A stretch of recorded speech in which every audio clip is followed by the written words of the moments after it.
안녕하세요. 바람난 남편 속 시원하게 치워버리고 행복하게 아주 잘 살고 있는 40대 여자입니다. 마흔도 되지 않은 나이 30대. 새롭게 시작하기엔 늦어버린 것 같지만 새로운 삶을 되찾기엔 충분했던 30대 중반에 이혼을 하게 되었네요. 남편의 외도를 알고 이혼을 그 자리에서 바로 결정하긴 했지만 막상 이혼이 코앞에 다가왔을 땐 막막하기도 하고 겁도 나더군요. 하지만 지금은 살면서 가장 행복한 때를 보내고 있다고 자부할 만큼 행복으로 가득 찬 하루하루를 보내고 있습니다. 지금과는 달리 충격으로 가득했던 이야기 한번 들어보실래요? 지금은 전 남편이 되어버린 남편과 처음 만난 것은 대학교 때였어요.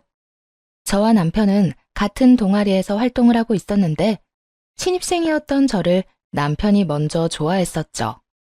진중하고 과묵한 남자가 좋다며 쫓아다니니 그거 참 매력이 색다르더라고요. 한결같이 저를 좋아해주는 남편의 모습에 저 역시 마음을 빼앗겼고 10년이란 긴 연애 끝에 결혼까지 하게 되었습니다. 결혼을 하며 새롭게 가족이 된 시댁은 솔직히 좀 별로였습니다. 가진 것이 없는 시댁이었는데 물론 가난이 별로라는 것은 아니었습니다. 제가 별로라고 생각했던 건 허세였어요. 시모는 유난히 허세가 많은 사람이었는데 그 허세가 정말 꼴보기가 싫더라고요. 어느 날은 길거리에서나 산 브로치를 하고 와서는 자랑을 하는데 차마 보고 있기 민망할 정도였어요. 길거리에서 사는 브로치라 그러는 것이 아니에요. 문제는 그 허세에 있었죠. 어머니, 브로치 너무 예쁘네요. 지금 옷에도 딱 어울려요. 그래? 그렇지 않아도 이거 엄청 비싸게 주고 산 명품이야. 백화점에서 샀단다. 왜? 갖고 싶니? 너 줄까? 아니요. 전 브로치 잘 안 하는걸요. 어머님께 잘 어울리니까 어머님 하세요. 명품이라기엔 본 적도 없는 문양에 누가 보아도 보세 제품인데 꼭 시모는 자신이 걸친 것은 다 명품에다가 백화점에서 산 것이라며 허세와 거짓말로 재력을 포장하더라고요. 시댁의 형편이 여의찮다는 걸 누구보다 더 잘 아는데 저런 허세를 부리다니 참 어이가 없는 순간이 많았어요. 그것만 해도 충분히 시모에 대한 반감이 큰 편이었는데 남편과 제가 회사를 그만두게 되고 남편은 사업을, 저는 전업주부가 되고 나니 시모는 다른 것으로 반감을 사기 시작하더군요. 우리 아들 정말 대단하지 않니? 회사 생활만 하던 애가 저렇게 버젓이 사업체를 운영하는 것 좀 봐라. 그러게요. 대단한 사람이긴 하죠. 뭐든 열심히 하기도 하고요. 그러니까 그런 사람이 내 아들이야. 넌 무슨 복이니? 그렇게 잘난 남자 만나서 힘든 회사 생활도 그만두고 이 좋은 집에서 아주 편안하게 살림만 하면서 살고 말이야. 정말 팔자 하나는 잘 타고났구나. 네, 그렇네요. 제가 참 팔자 하나는 잘 타고났네요. 남편이 사업을 시작한 것도 저 정도까지 유지하고 있는 것도 저희 아빠의 도움이 컸다는 것을 누구보다 잘 알고 있으면서 저렇게 말하니 적잖게 당황스럽기도 하고 짜증도 살짝 나더라고요. 아들 타령이야 모든 엄마들이 하고 싶을 테니 그러려니 하려고 해도 저를 저딴 식으로 깎아내리는 것은 아니라고 생각했으니까요. 그리고 사실 제가 일을 쉬게 된 이유는 따로 있었어요. 회사를 다니며 임신을 했었는데 그것이 무리가 되었는지 유산을 했거든요. 유산을 하며 우울증이 왔고 사람들을 많이 만나야 하는 회사 생활이 큰 스트레스로 다가왔어요. 그래도 애착을 많이 가진 회사였기에 웬만하면 참고 다니려고 했지만 동료들에게 피해만 된다는 사실을 알고 그만두게 되었던 것이었죠. 그때 심리적으로나 육체적으로 얼마나 힘들어했는지 뻔히 아는 사람이 저딴 식으로 말하니 기분이 확 나빠질 수밖에 없었죠. 여기까지만 해도 충분히 제 기분은 나빴는데 시모는 임신에 관해서도 간섭을 하기 시작했어요. 걱정과 우려가 담긴 간섭이 아닌 오로지 저를 모함하기 위한 간섭을 말입니다. 그래, 그런데 너희 임신 노력은 하고 있는 거지? 한번 잘못됐다고 해서 아예 포기한 건 아니냐니 말이야. 아니면 혹시 네 몸에 문제라도 생겼니? 어머님, 저 몸에 아무 문제 없어요. 그리고 임신 문제는 저희가 알아서 할 테니 그것까지 간섭하지 말아주세요. 뭐? 너 지금 나한테 명령하니? 명령 아니고 부탁이라고 생각해 주시면 좋겠네요. 저 유산하고 몸도 마음도 많이 힘들었단 거 아시잖아요. 뻔히 다 아시면서 임신 이야기를 그런 식으로 꺼내면 아무리 저라도 기분 나빠요. 그러니까 다신 그런 이야기 꺼내지 마세요. 시모는 끝까지 대답을 하지 않고 돌아가 버렸고 아무래도 혼자 힘으로 시모의 입을 막을 순 없겠다 싶더라고요.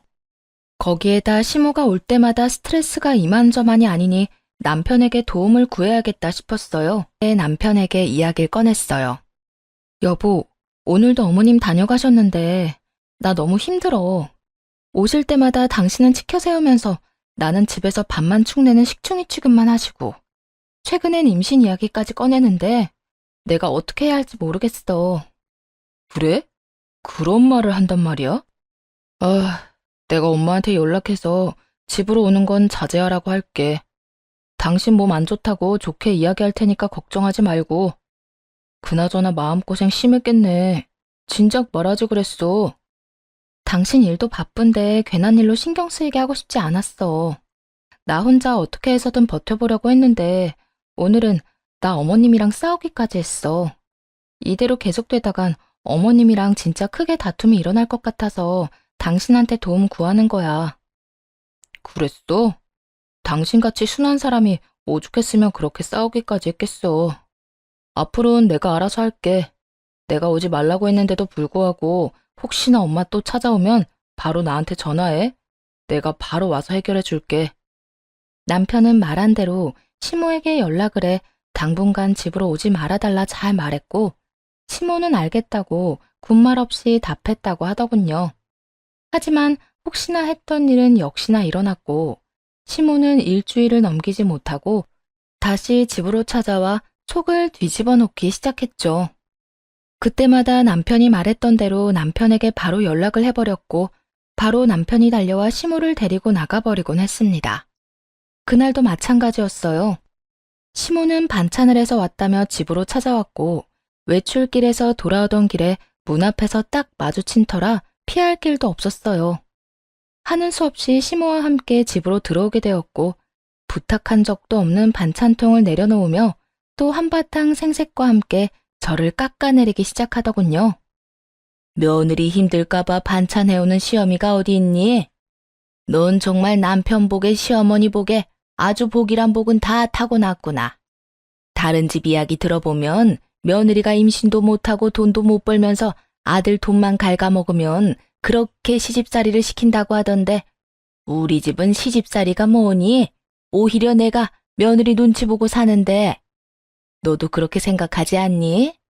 그런데 넌 집에서 살림을 하는 거니 마는 거니? 어떻게 된 집에 먹을 게 하나도 없어? 식탁 위에 방금 장 보고 온 것을 자신 때문에 정리도 못하고 있는데 그건 알지도 못하는 건지 살림 잔소리까지 해대더군요. 다른 날과는 달리 남편은 연락을 받지 않았고 작정이라도 한 듯 쏟아내는 잔소리에 그날은 참지 않고 맞대응을 하기로 했습니다. 어머님, 집에 들어올 때 저 장 봐온 거 보셨잖아요. 그리고 반찬 안 해오셔도 돼요. 저번부터 저희는 반찬 괜찮다고 말씀드렸잖아요. 임신 이야기도 그래요. 그 이야기는 꺼내지 말라고 여러 번 부탁을 했는데 왜 매번 임신 타령을 하시는 거예요? 너 지금 날 질책하는 거니?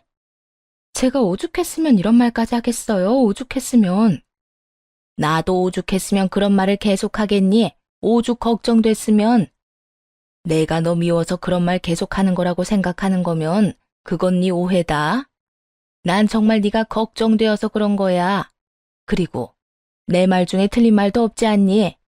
너 집에서 내 아들 돈으로 먹고 노는 것도 사실이고 그까짓 유산 한 번 했다고 임신도 못하고 있는 것도 사실이지 않니? 진짜 걱정되면 말을 그렇게 하는 게 아니죠. 그리고 제가 이런 말까지 하진 않으려고 했는데 제가 남편 돈으로 먹고 노는 게 아니라 남편이 저희 아빠 돈으로 돈을 벌어오는 거죠. 그리고 제가 마냥 집에서 먹고 놀기만 하나요? 집에서 살림하시는 분이 어떻게 그렇게 말하세요? 살림도 엄연히 일이라고요. 웬만하면 아빠 이야기까진 꺼내고 싶지 않았습니다. 저희가 잘 먹고 잘 살라고 준 도움을 이런 식으로 꺼내들어 생색 같은 걸 내고 싶진 않았으니까요. 그런데 시모가 저딴 식으로 나오니 도저히 말하지 않곤 안 되겠더라고요. 시모가 저딴 식으로 저를 깎아내리는데 저 역시 시모가 제일 싫어하는 말로 시모의 자격지심을 건드릴 수밖에요. 그렇게 해서라도 말로 받는 상처가 얼마나 크게 다가오는지 알려주고 싶었어요. 예상대로 시모는 제 말에 타격을 입긴 했는지 흥분하며 화를 내더라고요. 너 말 참 이상하게 한다. 그까짓 돈 얼마나 도와줬다고 말을 그렇게 하니?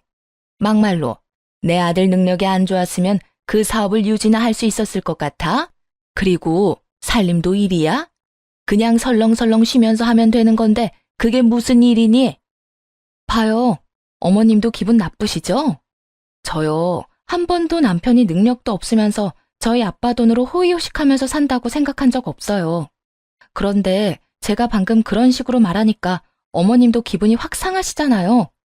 어머님이 매번 찾아와서 이런저런 말할 때마다 제 기분이 그래요. 어머님 말만 들으면 꼭 제가 쓸모없는 사람이 된 것 같아 정말 기분 나쁘다고요. 한 방 먹은 시모는 제 심정이 조금이라도 이해가 된 것인지 다른 말은 하지 않고 또 제가 걱정되어 그렇게 했단 말로 그 상황을 모면해 보려 애쓰더군요. 그건 내가 말했잖니. 그건 다 네가 걱정되어서 그랬다고. 정말 제 걱정이 된다면 그냥 말하지 마세요. 아니, 찾아오질 마세요. 어머님 올 때마다 저는 상처만 받는다고요. 시모와 저의 언성은 점점 더 높아져 갔고 싸움은 절정으로 치닫고 있었습니다. 너 지금 그걸 말이라고 하는 거야?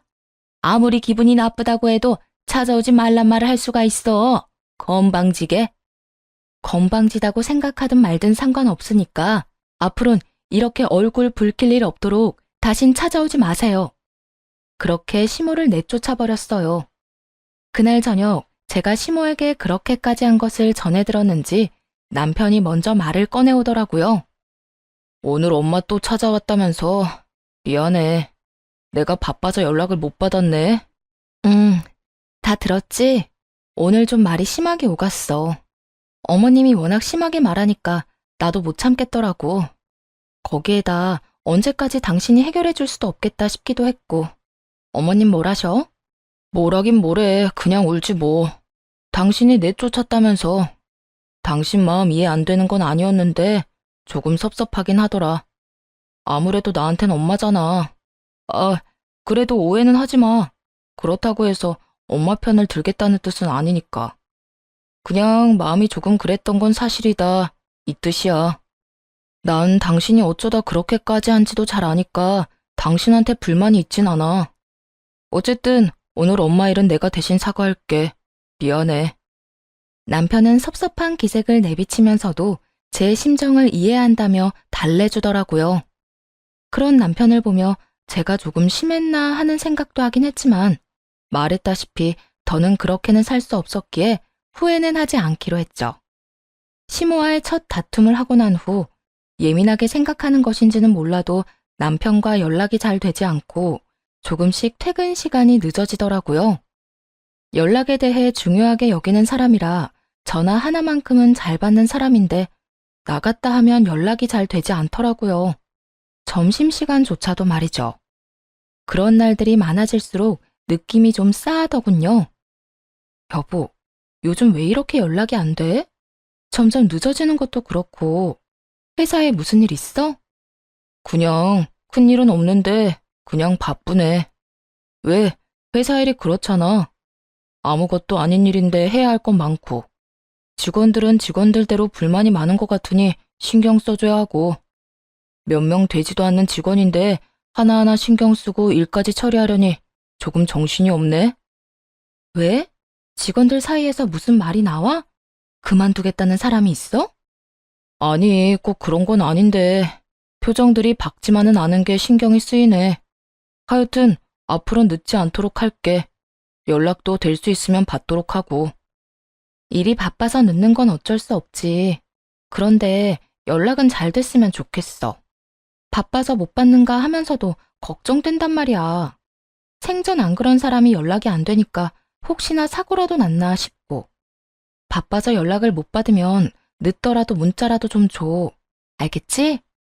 알겠어. 그렇게 그간 신경 쓰였던 부분에 관한 문제는 일단락이 되었어요. 그러던 어느 날 같이 점심이나 먹을까 하는 마음에 연락했더니 또 연락을 받지 않더라고요. 마침 회사 근처이기도 해 회사로 찾아갔더니 남편뿐만 아니라 직원들도 식사를 하러 간 것인지 아무도 없더라고요. 온 김에 남편의 얼굴이라도 볼까 싶어 사장실에 앉아 남편을 기다리기 시작했고 40분쯤 지나자 남편이 들어오더군요. 저도 안면이 있는 여직원과 함께 말이에요.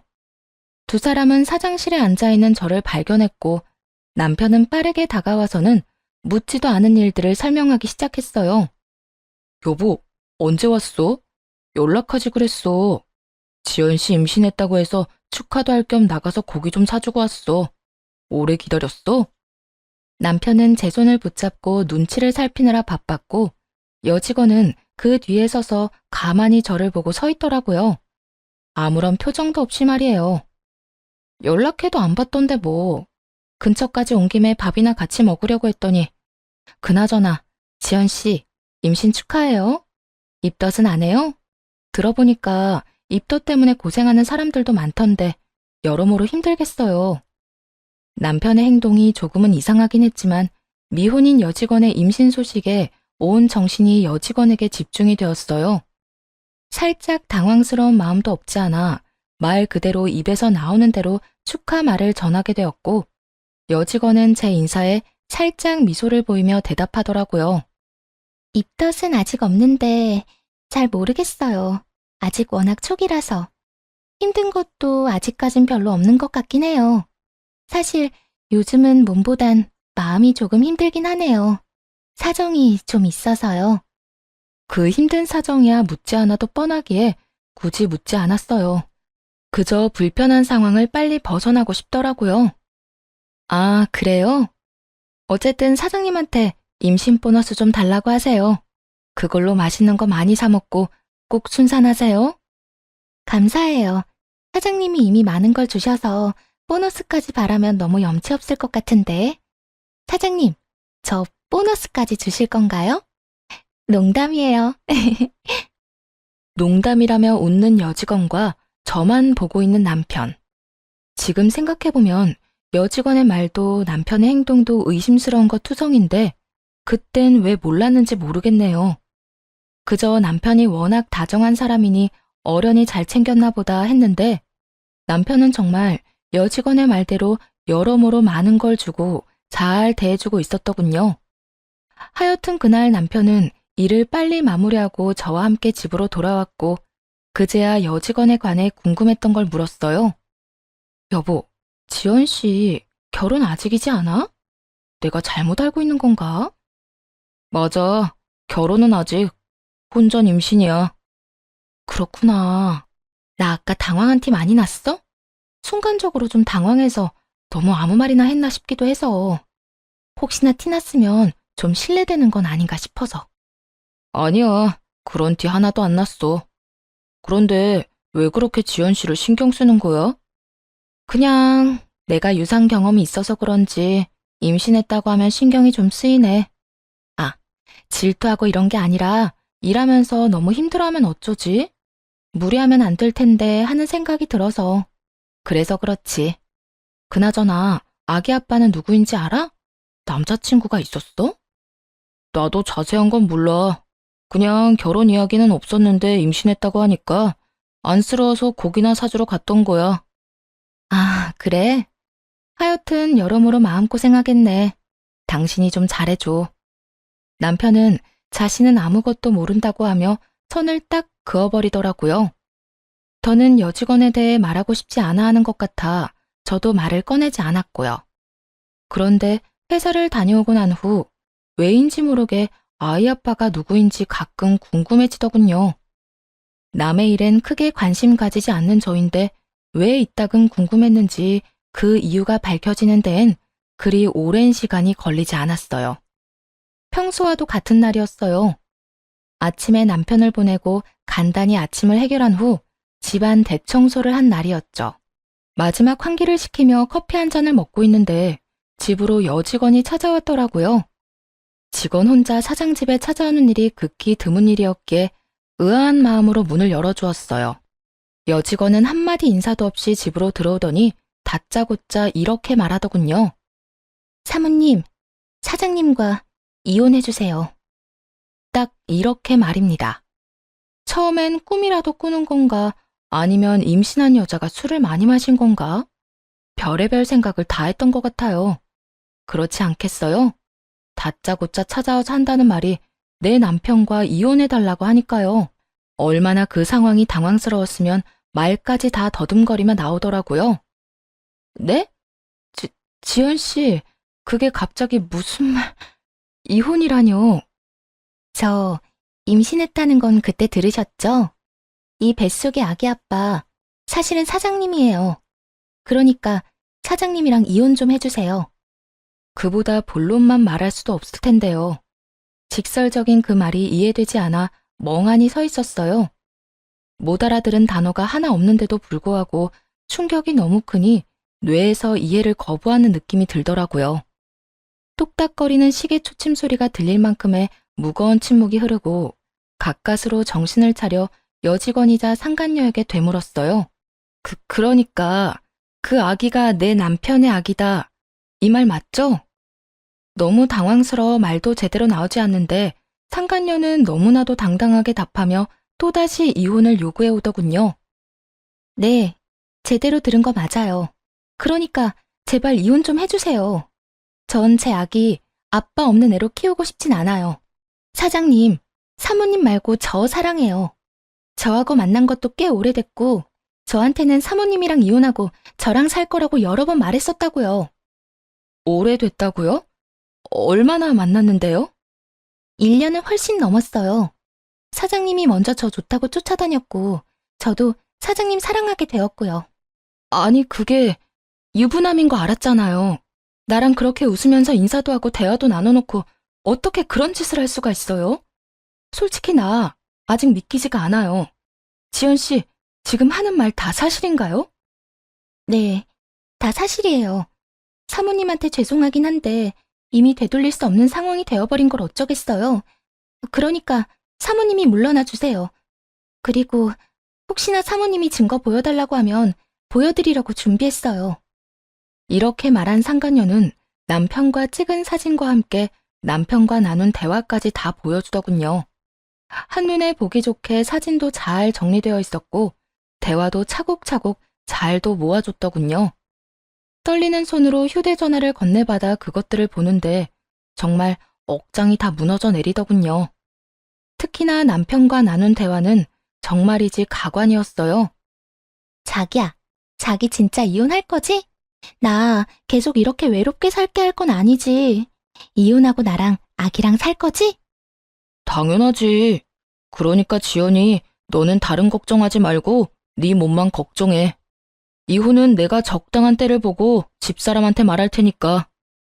요즘 자기 보면 이혼할 생각이 있는 사람인지도 모르겠어. 이혼할 사람이 전화 한 통에 다 제쳐놓고 가버리는 게 말이나 돼? 그건 그럴 만한 이유가 있다고 했잖아. 그리고 너 임신하고 나선 내가 집사람 전화 받고 간 적 있어? 요즘엔 아예 전화도 안 받는 거 잘 알잖아. 지연아, 이혼해도 다 과정이 있는 거야. 되도록 조용히 이혼해야 좋은 거라고. 괜한 의심받게 되고 불미스러운 일 생기며 상황만 더 번거로워지고 돈은 돈대로 줘야 해. 위자료 그냥 주면 되잖아. 위자료가 아까워서 이혼 이야기를 못 꺼낸다는 게 말이나 돼? 내가 방금도 말했지. 여러 문제가 있어서 그렇다고.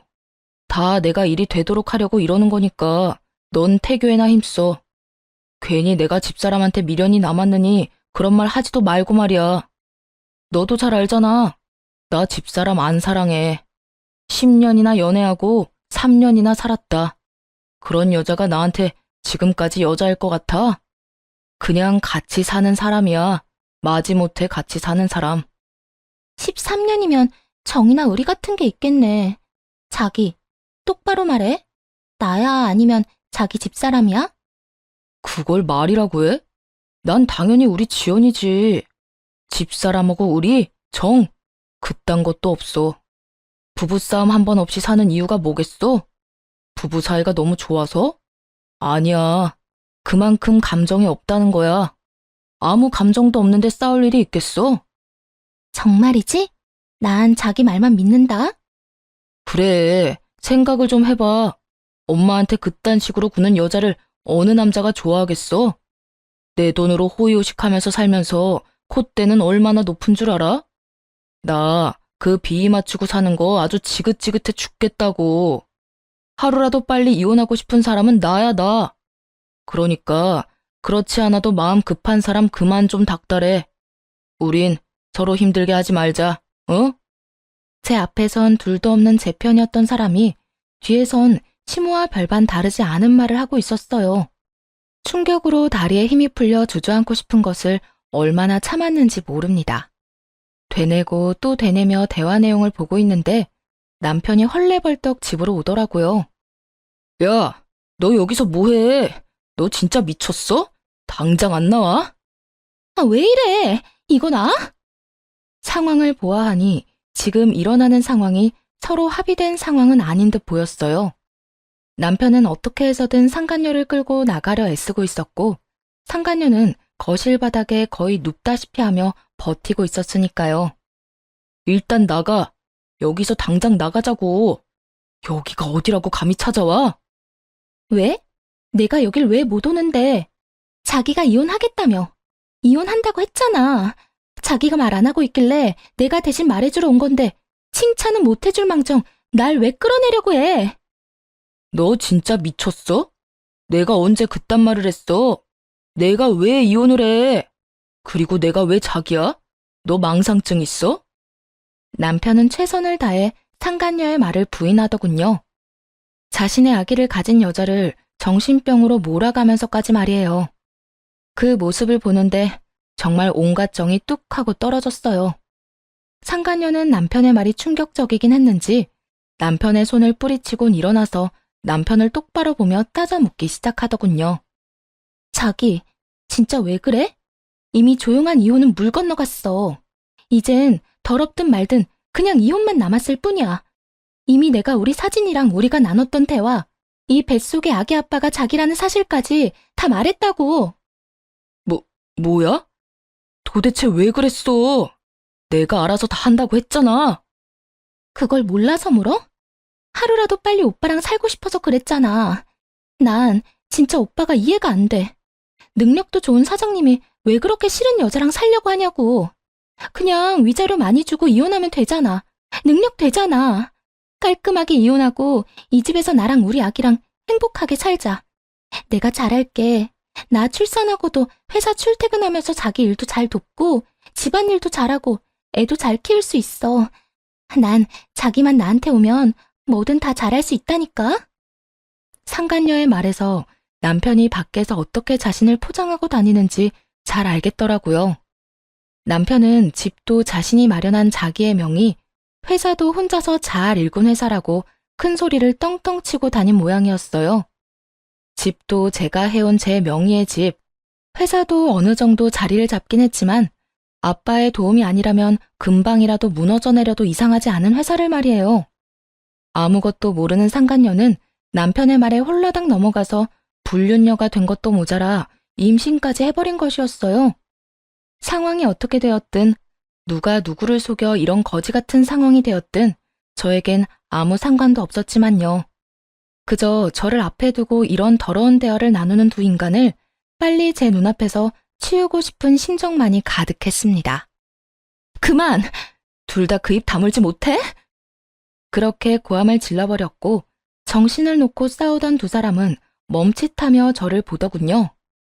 두 사람이 얼마나 쓰레기인지 이미 충분히 알았으니까 이제 그만해. 이혼? 그래, 이혼해야지. 그까짓 이혼 얼마든지 해줄게. 여보, 무슨 이혼이야, 이혼이. 난 당신이랑 절대 이혼 안 할 거야. 당신이 무슨 말을 들었는지 모르겠는데 나 이 여자 안 사랑해. 사랑? 넌 이 상황에서 아직도 사랑 타령이 하고 싶어? 그리고 이제 와서 사랑 타령을 하기엔 너무 늦은 것 같지 않아? 당신 아기 가진 여자가 다 말했잖아. 두 사람이 나눈 대화 다 보여줬다고.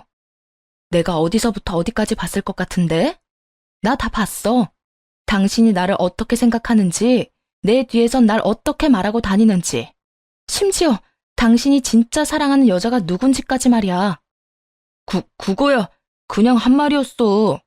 한순간에 잘못된 실수로 발목은 잡혔는데 어떻게 해도 해결이 안 되니까 일단 진정시키려고 그냥 한 말이었다고. 남편은 이 모든 상황이 실수에서 비롯된 일이라며 변명을 하기 시작했어요.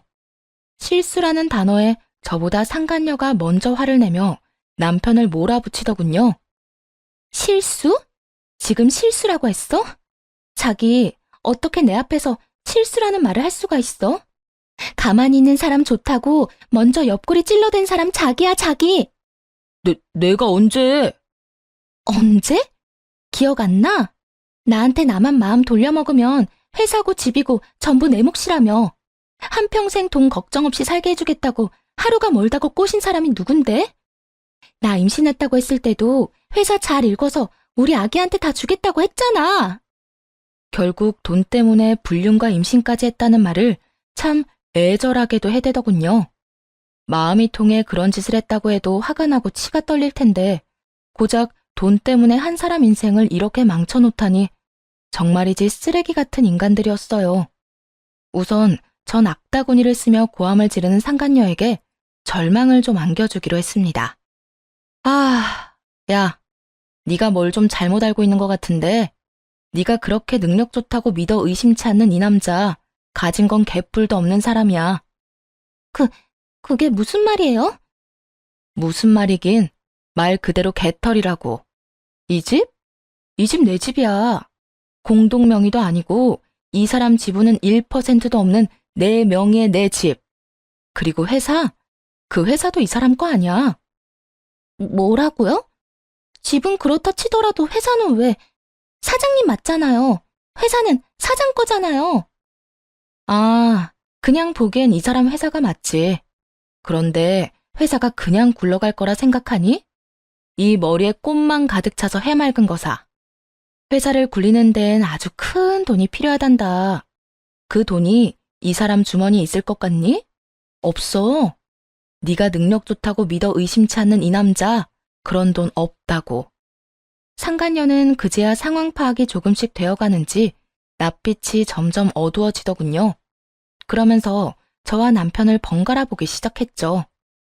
자기야, 이 여자가 지금 무슨 말 하는 거야? 나한텐 그런 말 안 했잖아. 다 자기 거라며. 자기 덕에 호의호식 하는 거라고 그랬잖아. 남편은 고개를 푹 숙이고 상간녀와 눈도 마주치지 않고 있었고 상간녀는 망연자실한 듯 저를 보더군요. 그리고 이 사람이 왜 나랑 이혼을 안 하는지 이해가 안 된다고 했지? 내가 그렇게 싫다는 사람이 왜 나랑 이혼을 안 하겠어? 아니, 왜 못 하겠어? 나랑 이혼하면 자기 인생도 자기 회사도 우르르 무너진다는 걸 잘 아니까. 그래서 이혼하더라도 내 비위 맞춰가며 조용히 회사엔 지장 없게 이혼하려 했다는 거란다. 저 인간 말대로 갑자기 나랑 사는 게 힘들다든지 어머님과 내 사이의 충돌이 너무 힘들다는 둥 그럴듯한 핑계 대면서 이혼했으면 내 성격상 회사는 그냥 뒀을 테니까 말이야. 그런데 그걸 지금 네가 다 망쳐놨네? 네 스스로 와서 이렇게 다 밝혀줬으니까 이젠 좀 알겠니? 넌 내가 이혼한다고 해도 절대 잘 먹고 잘 살진 못한다는 뜻이야. 이 말이 끝나자마자 상간녀는 그 자리에 주저앉아 버리더군요. 그랬겠죠. 모르긴 몰라도 배를 들이밀며 이혼만 하게 만들면 제가 살던 집도 자신이 월급을 받으며 다니던 회사의 사모님 자리도 제가 누리던 그 모든 것들이 자기 것이라 생각했을 테니까요. 그런데 그 모든 것이 남편의 거짓말인 것도 기가 막히는데 남편이 조용히 이혼해 회사라도 건지려고 했던 계획을 자기 손으로 망쳐버렸다는 것을 알게 되었으니 그 충격이 더 컸을 겁니다. 상간녀의 입을 막고 나자 이번엔 남편이 입을 열기 시작하더군요. 여보, 지금 얼마나 화난 상태인지 나 잘 알아. 그런데 내 이야기 한 번만 들어봐주면 안 될까? 나 바람은 피웠지만 내가 정말 사랑하는 건 당신이야. 내가 이때껏 당신한테 어떻게 했는지 잘 알잖아. 우리가 함께한 세월이 13년이야. 내 인생의 여자는 당신뿐이라고. 13년이나 된 여자라서 여자로 보이지도 않고 정도 의리도 없다고 했단 말이랑은 참 상반되는 변명이네. 그건 그냥 한 말이라니까. 여자 꼬시는 남자가 무슨 말이든 못하겠어. 다 봤으니 당신도 알 거 아니야. 얘가 워낙 이혼하라고 자꾸 재촉하니까 좀 달래려고 그냥 한 말이라고. 지금은 뭐가 다른데? 지금도 고작 이 위기 좀 모면해보고자 그냥 하는 말이잖아. 이미 다 밝혀졌는데 좀 깔끔하게 인정하고 끝내면 안 되니? 꼭 끝까지 이렇게 밑바닥을 보여야겠어? 밑바닥이 아니라 내가 당신을 사랑하는 진심을 말하는 거야. 내가 당신을 사랑하는 마음은 진심이야. 그러니까 나 한 번만 용서하고 기회를 줘. 남자들 왜 한 번의 잘못 정도는 하고 산다고들 하잖아. 그 한 번의 잘못 지금 했다 치고 나 좀 용서해 주라. 치고? 치는 게 아니라 잘못한 거 맞아. 그것도 다신 되돌릴 수 없는 잘못. 당신이 날 사랑하는 마음이 진심이든 말든 난 상관없으니까 당장 네 애 가진 여자 데리고 꺼져. 경찰 부르기 전에 당장 꺼지란 말이야. 고함을 지르며 두 사람을 떠밀었고 도무지 가라앉을 줄 모르는 제 화에 남편은 상간녀를 데리고 나가더군요. 두 사람을 쫓아내고 난 후 너무나도 고요한 집에서 얼마나 울었는지 모릅니다. 든든한 나만의 가족이라고 믿었던 남편의 배신은 생각보다 너무나도 힘든 일이더군요. 평소 다툼 한 번 없이 살았던 것이 이럴 땐 원망스럽기까지 하더라고요. 평소에 싸우기라도 했었다면 이런 상황을 상상이라도 하고 살았을 텐데 정말이지 단 한 번도 상상조차 못했던 상황에 그 충격이 더 크게 느껴졌으니까요. 제 마음의 억장이 무너져도 이혼은 꼭 서둘러야만 하는 상황. 정신을 다잡기로 했습니다. 우선 아빠에게 모든 사실을 알렸고 분노한 아빠는 그간 투자했던 투자금을 회수하며 투자 예정이었던 계획도 철회해버렸습니다. 그리고 변호사를 즉시 선임해 소송을 준비하기 시작했어요. 상간녀가 휴대전화를 보여줄 때 제 휴대전화로 보낸 사진들이 있었고 상간녀가 임신한 사실이 저에겐 유리하게 작용했어요. 생각보다 긴 시간이 걸리긴 했지만 소송은 승소했고 무사히 이혼하게 되었습니다. 이혼이 진행되는 동안 전 남편의 회사는 망해버렸어요. 몇 분 되진 않았지만 회사에 일하던 직원들은 원하는 사람들에 한해 저희 아빠 회사로 이직 처리가 되었고요. 회사를 정리하던 날 전 남편이 회사로 왔더라고요. 정말 마지막이라 생각했는지 더 간절하게 매달리기 시작하더군요. 여보, 진짜 다시 한 번만 생각해주면 안 될까? 나 진짜 당신 없이 못 살 것 같아서 그래. 아직도 포기를 못했어? 이제 그만 포기 좀 해. 난 당신한테 조금의 미련도 없어. 그렇게 냉정하게 굴지 말고.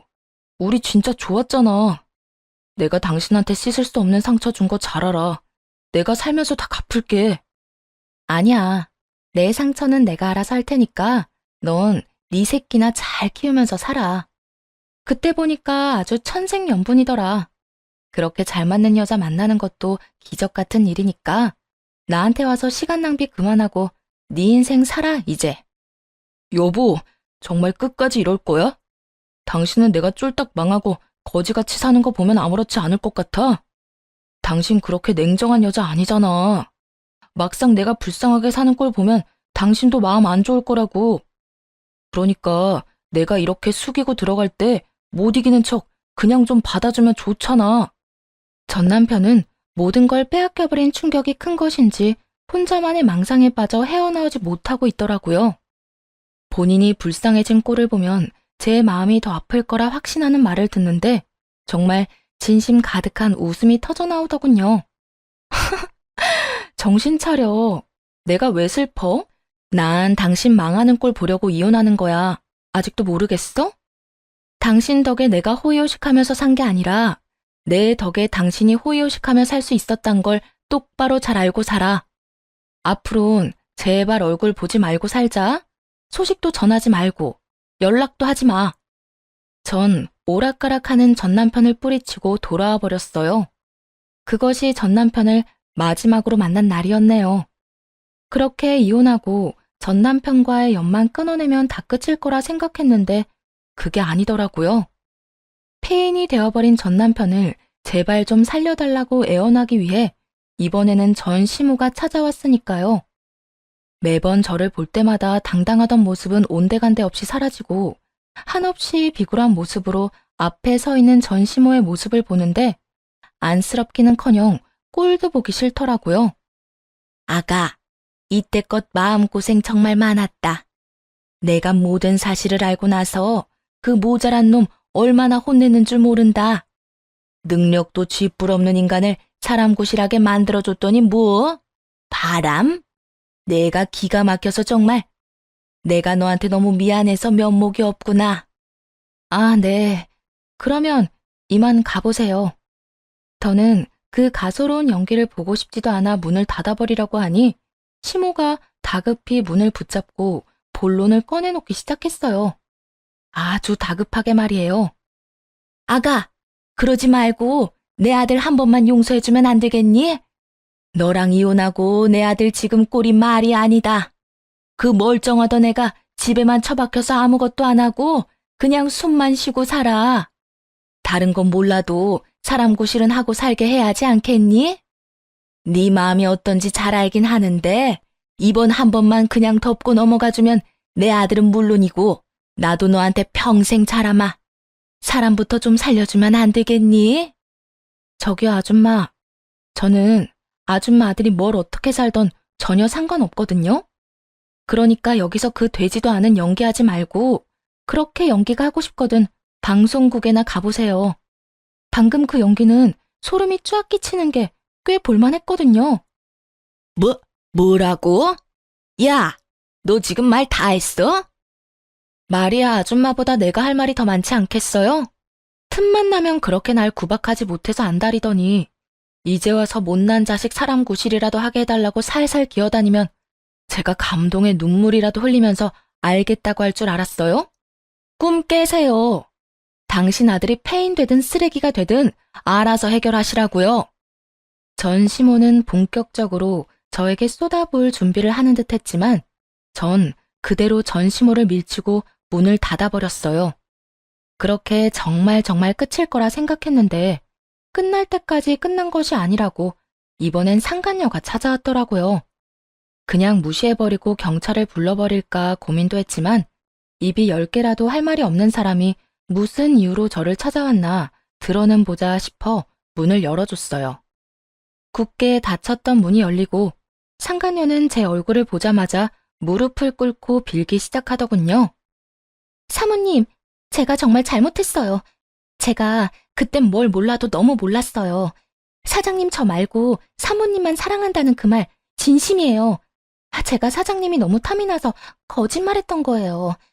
그러니까 사장님 좀 용서해주면 안 될까요? 언제는 제발 이혼해달라고 빌더니 이제 와서 다시 살아달라고 비는 꼴이 볼만하더라고요. 그리고 그 속내도 여전히 다 보였고요. 왜? 막상 이혼시키고 나니 없어도 너무 없다 싶어? 그래서 네 아기 양육비도 못 받을 것 같아? 그래서 내 옆에 다시 붙여놓으면 돈은 뜯어낼 수 있을 것 같니? 그걸 어떻게... 다 아시는 것 같으니까 솔직하게 말씀드릴게요. 아기 키우려면 돈이 한두 푼 드는 것도 아닐 텐데 저 돈 없어요. 아기 아빠한테 양육비라도 받아야 안 굶고 살 텐데 그 인간도 땡전 한 푼 없다고 배째라고 나오는데 저 진짜 미칠 것 같다고요. 그러니까 사모님이 다시 좀 데리고 가서 살아주세요. 저요, 양육비 많이도 필요 없어요. 조금만, 아주 조금만 주셔도 되니까 그 인간 저한테 양육비라도 줄 수 있게 해주세요. 대충 예상은 했지만 그 입으로 직접 이유를 들으니 정말 가관이더라고요.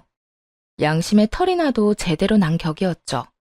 얼굴에 철판을 제대로 깐 상간녀는 정신 나간 부탁을 쉬지 않고 해대며 눈물까지 흘려대더라고요.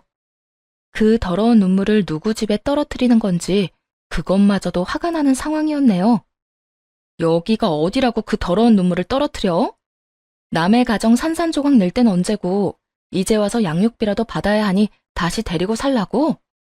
넌 정말 양심이 없구나. 아니면 내가 우스웠니? 처음 우리 집 찾아와서 이혼하라고 당당하게 요구할 때부터 양육비 타령하는 지금 이 순간까지 어떻게 그렇게 뻔뻔하기 짝이 없어? 저도 오죽했으면 이렇겠어요. 오죽 마음이 급했으면 이러겠냐고요. 저도 여기 쉽게 찾아온 거 아니에요. 배는 불러오고 곧 출산인데 돈이 너무 없다고요. 그러니까 제발 이렇게 부탁드릴게요. 그게 안 되면 저한테 가져가신 위자료라도 좀 돌려주세요. 불쌍한 사람 돕는다고 생각하시고 그 돈이라도 주세요.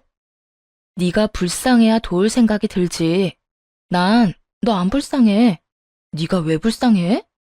네 의지로 유부남 만나서 네 의지로 임신까지 하고 네 바람대로 내가 이혼까지 했는데 여기서 굳이 불쌍한 사람을 꼽으라면 나 아니니? 그러니까 나한테 찾아와서 이딴 부탁하지도 말고 다신 찾아오지도 마. 당장 일어나서 가. 네 눈물 내 집 바닥에 떨어지는 꼴조차도 보기 싫으니까. 지금 안 나가면 나 경찰 부를 거니까 당장 나가. 부르려면 불러요. 어차피 이판사판이라고요. 전 돈 줄 때까지 절대 안 나갈 거예요. 정말 천생연분 아닌가요? 양육비 줄 의지도 없이 폐인처럼 사는 전 남편이나 자기 때문에 가정이 깨져버린 저에게 찾아와서 돈 타령이나 하는 상간녀나. 정말 환상의 짝꿍이 다름없더군요. 상간녀는 끝까지 못 나간다며 드러누워 버렸고 전 결국 경찰을 불러버렸어요. 만삭의 배로 질질 끌려나가는 상간녀를 보는데 불쌍하기는커녕 통쾌하더군요. 그렇게 저를 번갈아가며 한 번씩 괴롭힌 질긴 악연들을 다시 보는 일은 없었어요. 정말 끝이 난 것이었죠. 많은 일은 시간에 흘려보내고 8년이란 세월이 지났네요. 전 너무나도 잘 지내고 있습니다. 우선 알려드리고 싶은 소식은 전 재혼을 했어요. 결혼하며 그만둔 직장에 다시 출근하게 되었고 그곳에서 만난 사람입니다. 잠시 짧게 제 남편에 대해 말씀드리자면 오래 알고 지냈던 사이로 제 동기였던 사람이에요. 제가 큰 아픔을 겪고 회사로 돌아왔을 때 저에게 큰 힘을 준 고마운 사람이죠. 어딘가 모르게 위태로워 보인다며 제 곁에 찰싹 붙어 다니던 남자는 어느새 제 남편이자 제 아이의 아빠가 되어 제 곁에 있네요.